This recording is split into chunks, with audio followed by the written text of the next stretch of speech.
Peace, Ali. Coming back at you on behalf of salymyers.com. And in this video, I'm going to share my thoughts and opinions about celebrating holy days as a conscious person.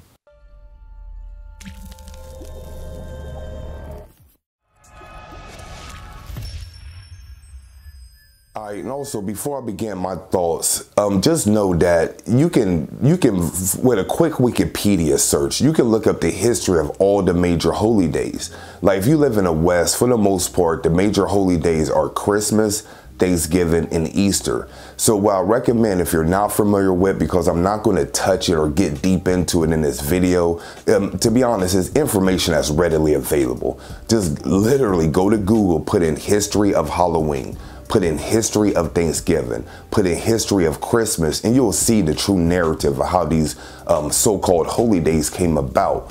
All right, so for the most part, we know that most holy days in America, in the West, are based off previous things that were going on either before Christianity or before Western civilization or European civilization. So this is, in my opinion, this is something you can research and see for yourself. So what I recommend as a conscious person, I recommend you do what the settlers and the Christians did, was they took something that was already going on and they made it their own. So what does this look like?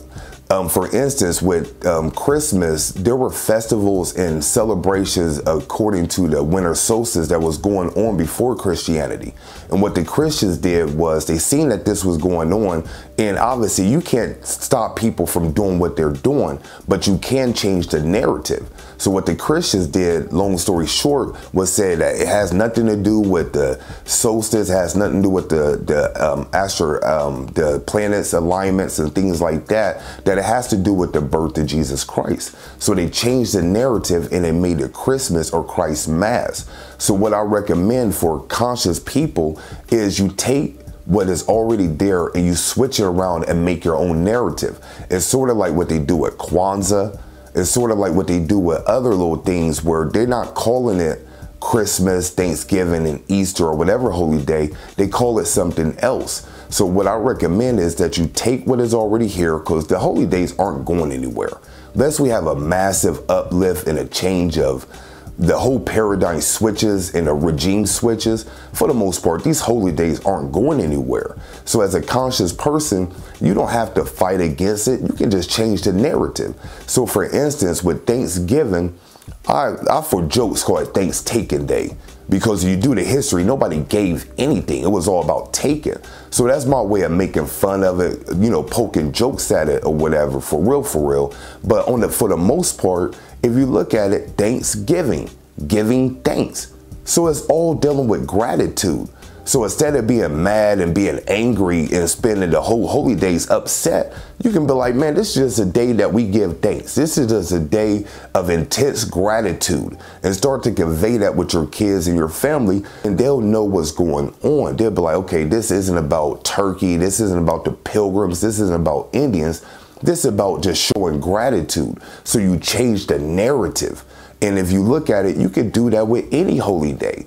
So instead of saying Santa's coming down a chimney and the birth of Jesus, who in my opinion is a fictional character, instead of saying all of that, you can be like, man, this is a day we exchange gifts. You know, 'cause that's all kids care about. And instead of saying Santa, you can be like, mom and dad get you this. You know, it's up to you. You know, that's the beautiful thing about being a conscious individual, about being I-self, Lord, master, your own master, is you can create your own narrative. So the holy days is a very good time to practice your imagination, you know, so you can try to switch the narrative and make it a day where you're not so angry. What I notice with most conscious people is you're angry around the holy days, and you don't have to be. And I'm coming from a place where I used to be like that. When I woke up, I was dumbfounded how people still celebrated Christmas and Thanksgiving and New Year's, and the New Year's isn't really in January, and all these things. It just makes you angry. And what helps me is just practicing alchemy, making my own narrative, because like I said, for the most part, these holy days aren't going anywhere. So you can change the narrative, practice alchemy. If you're really the God you claim to be, you can make up your own story. So this has been Ali. Hopefully this information resonated with you. If you want to find out more information about myself and what we do, be sure to visit my main website, slemyers.com. If you're in need of crystals, altar work, meditation, metaphysical supplies, natural healing products, and all that good stuff, check out our online metaphysical shop, l9shop.com. That's el9shop.com. So until next time, this has been Ali. Peace.